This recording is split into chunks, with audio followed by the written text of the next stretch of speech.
Oke, segala sesuatu kalau dikonsumsi terlalu berlebihan pasti punya dampak negatif. Sejauh mana dampak negatif ini akan muncul tergantung aktivitas atau aspek lain dalam kehidupan seorang anak ya. Tapi kalau kita bicara mengenai garam, gula, definitely kalau terlalu banyak akan memicu masalah. Kalau kita bicara garam, kita bicara mengenai pengaruhnya terhadap tekanan darah pada saat bertumbuh menjadi dewasa. Yang kedua, kalau kita bicara gula, efeknya sama.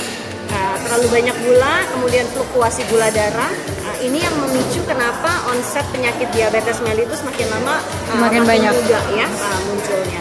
Kalau kita bicara mengenai MSG sendiri, penyedap makanan, memang secara literatur tidak ada yang menunjukkan bahwa MSG mempunyai efek negatif kalau dikonsumsi dalam jumlah yang normal, jumlah yang tidak berlebihan.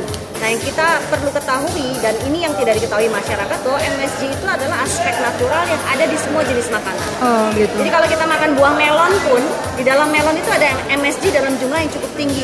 Tapi kita tidak pernah merasakan dampak negatifnya. Kenapa? Karena di dalam buah melon ada unsur lain, ada serat, ada vitamin, ada cairan, dan ini yang kemudian membalance dampak, kalaupun ada dampak negatif dari MSG dalam jumlah berlebihan.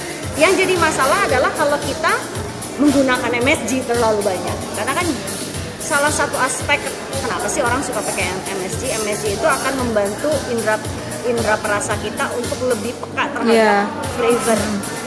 Jadi bumbunya nggak usah banyak, kalau dikasih MSG rasanya jadi enak gitu. Nah, kita terlalu sering menggunakan MSG untuk kepentingan seperti itu, yang which is sebetulnya tidak benar.